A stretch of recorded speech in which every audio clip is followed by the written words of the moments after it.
Hello everyone, and welcome to Module 3, your Digital Citizenship and Desktop Publishing Unit. This time we're going to be talking about digital citizenship, desktop publishing. We're going to cover your discussion board questions as well as some mass communication tools, and then we're going to extend out and make sure that you're prepared to do your assignment, your artifact for this module. Okay, I'm going to go ahead and start the presentation, and you should do the same on your screen so that all your links are active. And we do that, clicking there. Some of the standards we're going to be covering in this module is ISTE Nets for Teachers. Number 2, design and develop digital age learning experiences and assessments. And you're also going to be engaging in professional growth and development. So a little bit of introduction into digital citizenship. If you have not had any experience before, this will give you a high-level overview. The main resource we're going to be using for digital citizenship is Common Sense Media, because they have really done an excellent job. They are a nonprofit, and they are the best digital citizenship curriculum and resources I've seen in one place. For the past 17 plus years I've been doing instructional technologies. Digital citizenship is a core component of instructional technologies, because if you're going to be having students of any ages, if they're pre-K all the way up to 60s and 70-year-old participants, they need to know how to be good digital citizenships for their own safety, their own security, and also just for their own comfort online. So it is a core component to instructional technologies, and certainly to every K-12 classroom or any K-12 classroom that you'll be working in. So go ahead and you can click on this link, and it will take you out to commonsensemedia.org. And notice there is a lot here. So anytime you visit a new site or product, you always want to start at the top toolbar. So for parents, for educators, for advocates, you can create your own login. You can search their site here. And then I have already clicked on for educators and directed you there. So it goes to Common Sense Education. And note that their key areas here all have drop-down menus. So under digital citizenship, you have a scope and sequence, which we'll be talking about. Games and interactive modules. They have a certification program. You can get a certificate in digital citizenship, which I encourage you to do. It would look good on your resume. Professional development, so items that you can continue your learning on in digital citizenship after this module is finished. How to connect with your families regarding digital citizenship, and then videos. You can use these as part of your trainings, classroom posters, infographics. You're going to be creating something similar to this for this module. So notice here is some great infographics that you can use as a sample for yours. This one is about oversharing online, especially in social media places. So we'll let you, that should load in just a minute here. We'll go back there after it loads. So here are your posters again, and then here's just full toolkits about digital citizenship in your classroom. Now, we are not going to cover an entire toolkit. You're not going to create a toolkit. But I want you to know that they're there, because you will be able to use them in your classroom, K-12, going forward. I also highly recommend, if you have to, create a lesson plan for your future classroom as maybe an interview tool. You've already created a lesson plan based on game-based learning.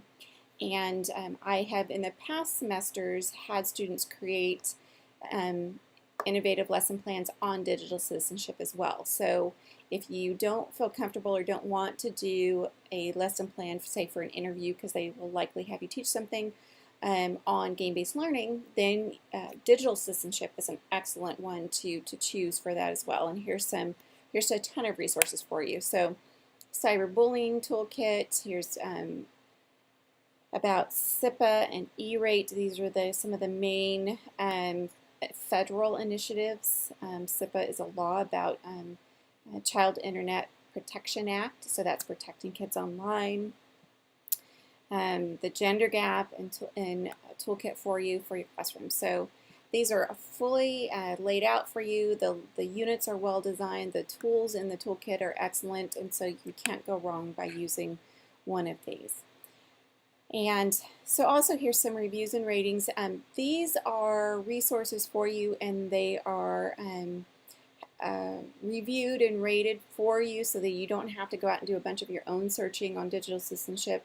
They've curated them for you, and you can just select one that you like.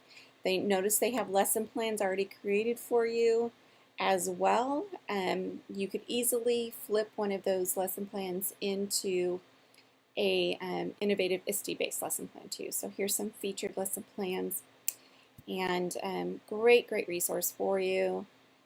So teaching strategies, here's a bunch. Game-based learning, note that. Digital storytelling, coding, some of these should be very familiar. Using video in your classroom, how to do formative assessments, and then a video library for you.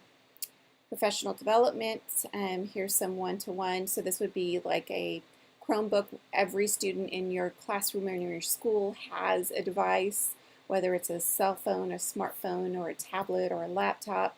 This teaches you how to work in a one-to-one environment, events, calendars, all of that. And then privacy initiative. Here are some of the things to help these different constituencies protect their privacy. So again, highly familiarize yourself with this commonsense.org site. It's excellent, and we're going to be working with it for this module. Okay.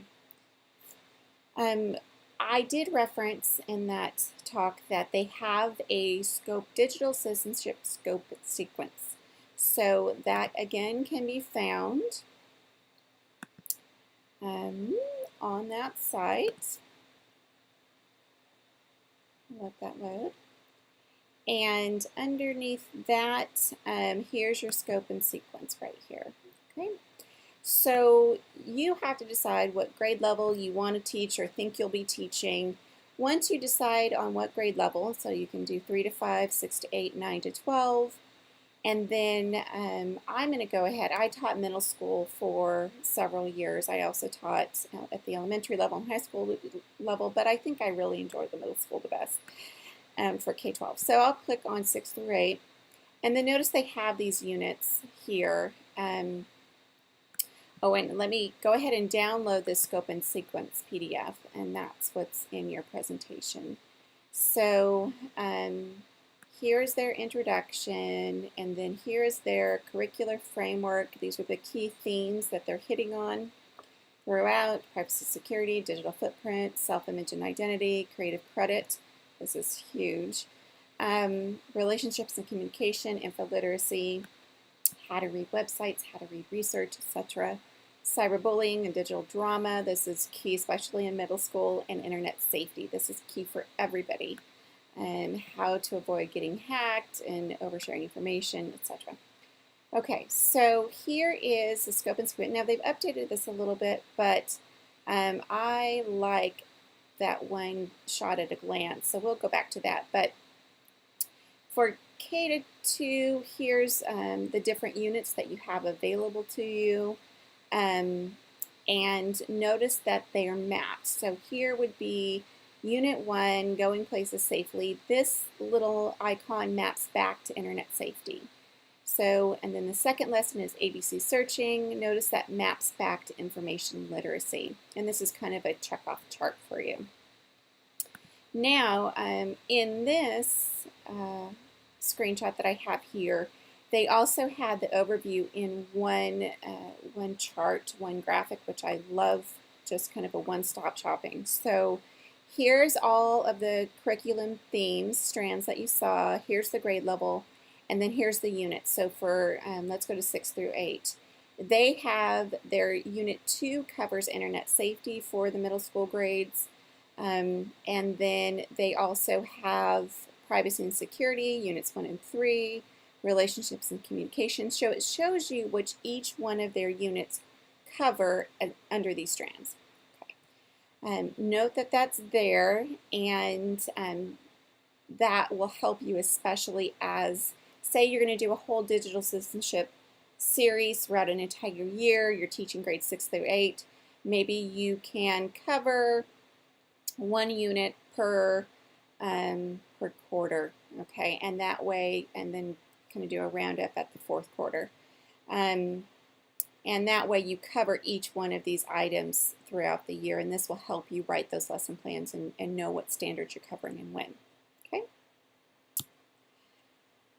There's also another great resource called digitalliteracy.gov, and this was started under the Obama administration, and here are some of the different groups that have contributed in. It's a great resource that covers a little bit more topics than the Common Sense Media. Common Sense Media, as you saw, is very geared toward K through 12.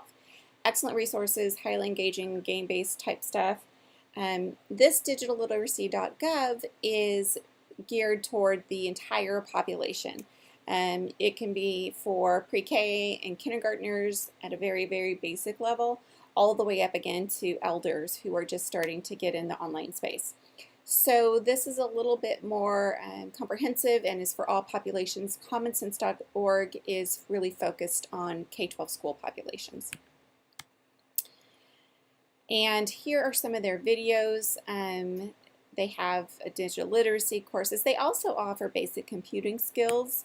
So say that your students are doing a service learning project with elders in an elder living environment. They could certainly use these basic computer skills lessons with those students. Okay. And then sustaining identity in an uncertain world. There's lots of different resources. Go ahead and visit this website. Again, start at the top toolbars and peruse around. Here's educator tools.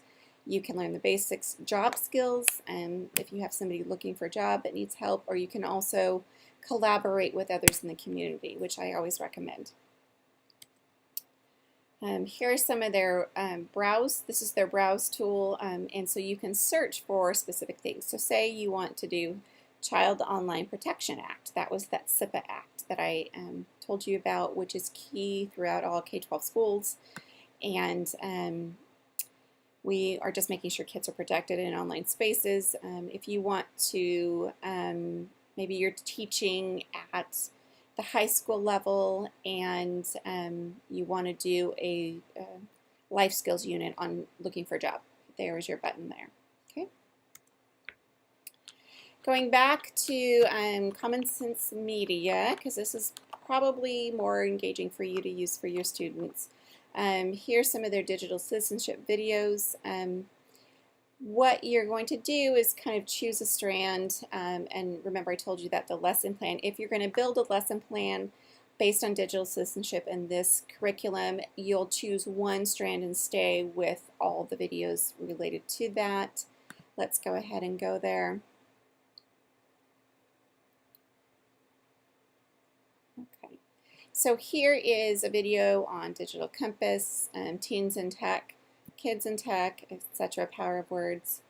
And so they have all these videos already created for you using Animoto, just about everything, to really empower any lesson that you might want to do in your classroom. Okay. And again, they have lots of lesson plans. Here's their copyright lesson plan. You don't really have to create any new lesson plan. You can certainly adapt it to the lesson plan model that I gave you, which I really like because it's comprehensive and you can teach any technology with that lesson plan format, but do feel free to use theirs as a sample or a starter, and certainly their resources, their videos, just cite the source, of course. And then there's their toolkits, which I've already showed you online. Feel free to go back there and note that they also have Nearpod lessons and iBook lessons and all of that if you have those resources. Okay. So to connect this to what you're actually going to be doing in this module, those were kind of all the backstory resources, content resources, right? Because if we're talking from a TPAC model, you have the content resources that you're actually teaching, which is what we just talked about. And then you also have the technical affordances, right? And so the technology pieces of what you're going to be doing is you're creating a newsletter, or you're adapting a newsletter, or a brochure, or an infographic, some sort of desktop publication. And you're going to use accurate pedagogical design tools and methods, I should say, accurate pedagogical methods, and andragogic for adults, because your parents will likely be viewing these as well. So your methods of how to do those lessons to create those desktop publications can be found here. Now there's a lot here, and I don't expect you to memorize this. This is really just here as a reference. Most of the newsletters, of the brochures, of the infographics that you're going to design, you already have a template for. So you just have to type in the content, which you select from that information I gave you from Common Sense and then digitalliteracy.gov. This is just, if you were going to design your newsletter from scratch, here is an example of how to do that, or here are some lessons on how to do that. Most of you will not have time to do that, but just in case, my due diligence is I wanted you to provide you with the information. Same thing designing a brochure. So if you were going to design a brochure from scratch, here's how you would do that. Okay. Go ahead and you can start these videos, but again, I'm not asking you to start from scratch, but I just want you to know this is here. What you're more likely to do is visit one of either this website or one of the ones I give you in the future, and then actually create or adapt the templates they gave you. So notice that they have a link for brochures here, and then they will also have newsletters. Okay, so you can go ahead and visit Microsoft 365 Education templates for you, and then you'll select one. And of course, if you're teaching K-5, your theme may look different than somebody's teaching high school. But notice these brochures, and they kind of pre-populated with photos. You can switch in your own photos if you want. But you really just selecting one that fits your population the best, and then typing in your content and adding your pictures. Okay, what's your content going to be? Digital citizenship. Okay, the content theme of this module is digital citizenship. So again, select one, and then you'll just be typing in content. Okay, here's also an education theme. All right. Now this is a very powerful tool for you, this templates.office.com. Notice that they have a lot of templates created in Office of things you might like. Here's a presentation, maybe your back to school presentation PowerPoint would be there. Here's a daily lesson planner, kind of an overview for you. You already have a lesson plan template from ISTE that I gave you. Here's a syllabus already created. And again, you just download it and start typing in your own information or copy and paste. Here's a door hanger already designed for you by the experts. Okay, here's some lessons on grammar. All right. Here's a class newsletter already designed for you if you wanted to use that. So this is all education related. All right, going back to your presentation, here is another tool that my students have liked in previous semesters, which is Sway. This is also produced by Microsoft. It's kind of an online brochure newsletter.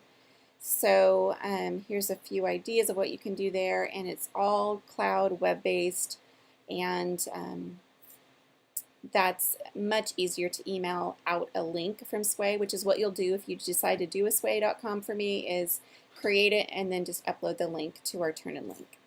Okay.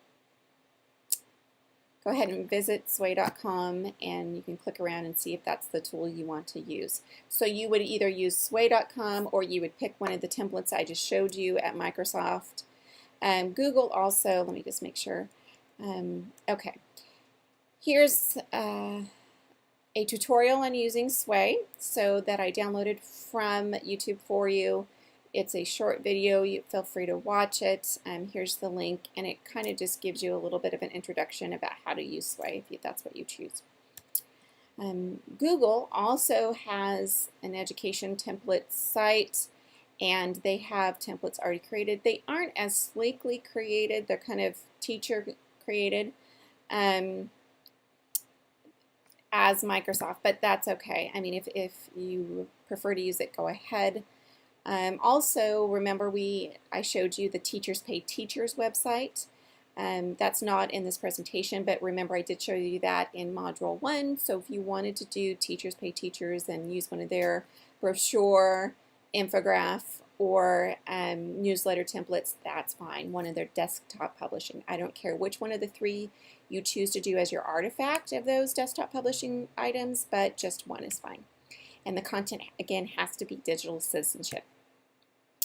Here's some education templates. Now, remember, this is not free. The other tools I've showed you are. This is $9.99. You'll have to download it, and it works on Apple only. So just make sure you have the device that you can use. So notice the compatibility is OS 10 or later, and it will also work on an iPad or iPhone. So there's some really nice design. Apple always does a great job with design that you may like. Here's some other tools for you. Now these are more for infographics. So go ahead and visit this website, and if you were going to do an infographic, this is what I would recommend you choosing one of these. Okay, now like some of these other lists I've given you, here's how to read it. So here's the tool. Blogster is a really popular one. I've done that before. And you can use animations and audio and video, which would be great for emailing it out. Usefulness rating is a 5, so the raters of this really liked it, and a lot of folks contributed into this, and it's easy. So whereas Booker, they felt it was maybe just 3, the top being 5, and 1 being not useful at all, 5 being very useful. This was kind of middle of the road, but easy to use. And then also here's Pinzoo. I have honestly not used that, but they felt it was highly useful and easy to use, so that could be a choice for you as well. So these are mainly infographics, and when they say multimedia poster, that means infographic. Okay, here this is newsletter. This is a photo book, which you could do that as well if you'd like. And then here is another type of publishing. This could be either a newsletter type or and probably an infographic as well.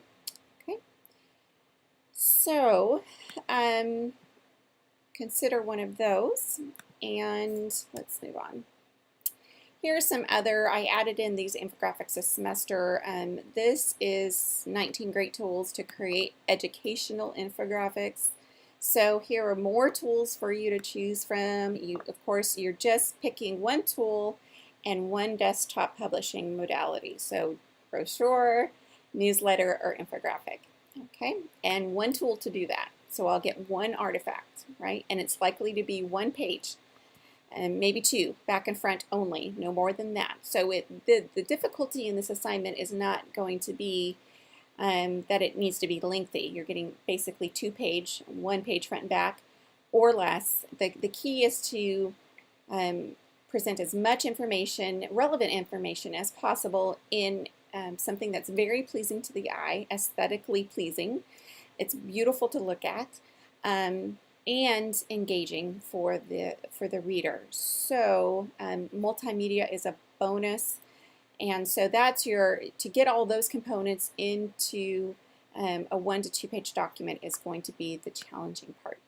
Okay, here are some tools. There's iChart, there's Visually. I know a lot of people really like this Visually tool. Easily, a lot of folks Pictochart, yes, any one of those. So I highly recommend you do try to do an infographic, only because I think it's probably one of the harder tools or publications to do, because you have to represent as much as your ideas as possible in picture format, which is more difficult than one might imagine. Okay, and then you have, here's another tool. This is called Cat Teacher again. I've shared her with you before. And then here are some tools for kids, which you can certainly use to communicate with kids regarding creating infographic items, artifacts. And she really gives you some, so here's some of the best infographics examples for you. So go ahead and look through her website, Visualize Me, Many Eyes, I've seen several times. And you could also do a cartoon based on digital citizenship, a poster that's going to go in your classroom. So if you were going to do a newsletter, that would be going home to parents or other community members. If you were going to be doing a brochure, again, you're going to be sending it home to parents or other community members. If you're going to do a infographic, that's likely, that could go home to parents and community members as well, but your audience could also be your students in your classroom. So that poster could be blown up, printed, and displayed in your classroom as well. And then you certainly can make a cartoon of that infographic for student engagement. Okay, so lots of resources here. I like you to leave each module with a lot of tools in your hand. That way when you're in the classroom, you can refer back to your toolkit here, your presentation, and go, okay, I need to create some sort of desktop publication to send home with my students.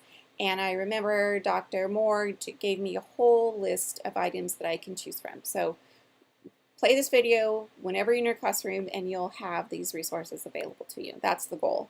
Not trying to overwhelm you, but I also want you to make sure you're extremely prepared for your classroom, so because that's my job. Okay, one more tool to do infographics. This is how to create infographics in PowerPoint, and go ahead and visit that link.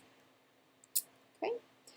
Here are some, if you haven't seen Pinterest yet, Pinterest is a great resource, social media resource, where a lot of teachers, it's a tool highly used by women of all walks of life as well, but definitely used by teachers to share resources, share information, share ideas.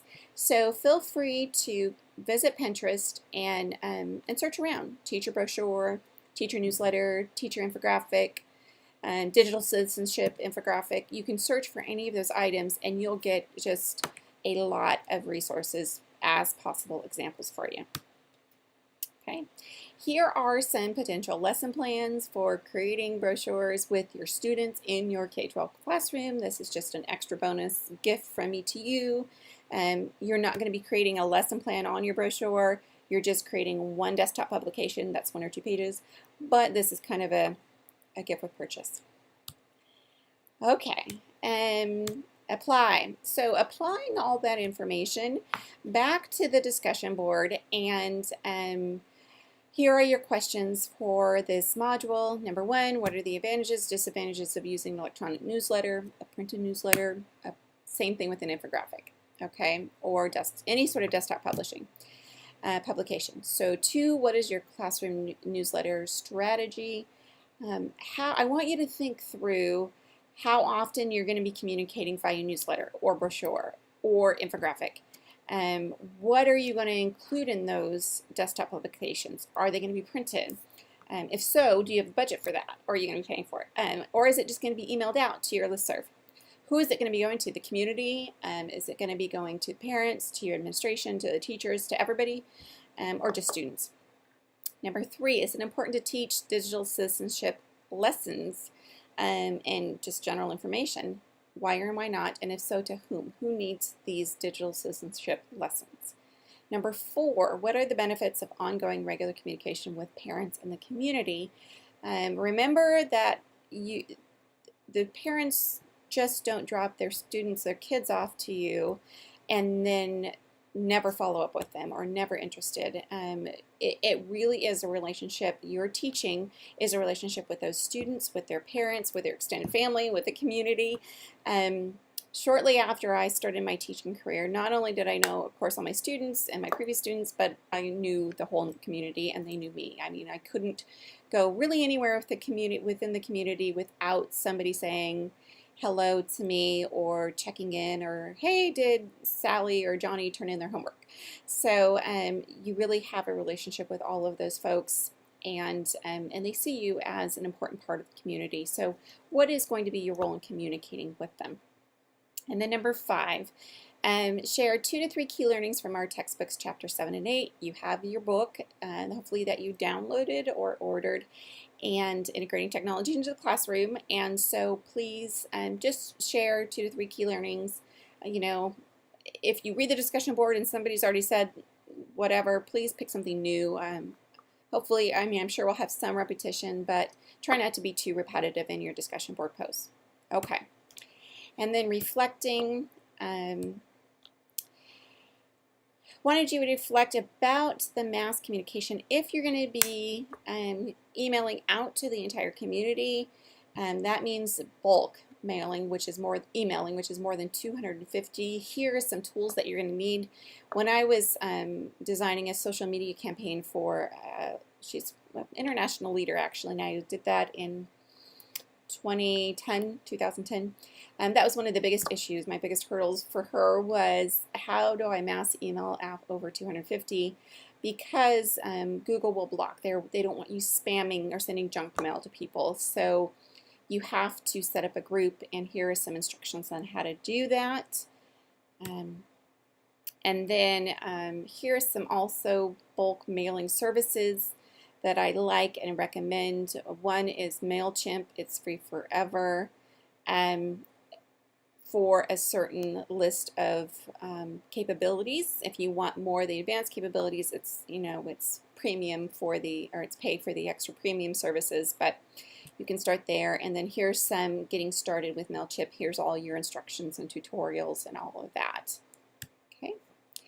And then there's also Constant Contact, and this is starts at $20 a month. Typically, classroom teachers don't do this, but if you are supporting maybe your whole school district and sending out bulk email to the entire community, alumni, etc., then you may want to consider Constant Contact. It's more of the kind of industry standard, professional standard that a lot of folks go with. MailChimp is almost as good, not quite as good, but again, it's free for the folks that don't have as much budget as a corporation would or large organization would. And then there's some examples of Constant Contact. Okay. And to extend this, your step-by-step instructions for this module is 1 through 7. I won't read them to you, but they should be pretty self-explanatory. All the resources that you need are in our module 3. Of course, if you have questions or problems, add those to our helpful Q&A discussion board. I was going to say help desk, but it's add them to our discussion board. And you all have done an excellent job of responding to each other so far, so I appreciate that, and trust that will continue, and I will chime in as needed. So here's your rubric, and this is overall desktop publishing. I've added in the infographic deal as well, but the rubric will stay the same. So here is your rubric, and please, if you have questions, let me know. Really what I'm looking for is you have excellent digital citizenship content that you're sharing, that it's multimedia as much as possible. You can add in videos, especially if you're doing a sway. You can add in videos, you can add in photos. You can screencast yourself and add it to your own newsletter or infographic because you already know how to screencast. And make it as interactive and engaging as possible. Take them on tours like I did for you to different websites, that sort of thing. And so I'm looking for highly engaging. I'm looking that it's beautiful, it's pleasing to the eye. Somebody's going to want to see that. You don't have all the content in one area of the newsletter or publication, and then the rest of it is blank. Or you have too many words crammed in there, and you haven't left enough white space so that it's hard to read. Or you have super small print that's hard to read. Or you don't have enough information, right? So there's that balance with everything, and so trust me, please make sure that you're looking at plenty of examples, good examples, to see where that balance is between enough and then too much. Okay. That is all I have for you this module. Thank you very much for all your great work, and as always, if you need help or guidance or anything, please feel free to contact me. If it's something general that another student can handle, please put that in the helpful Q&A discussion board or reach out to your learning partner. And I look forward to the rest of our time together. Take care.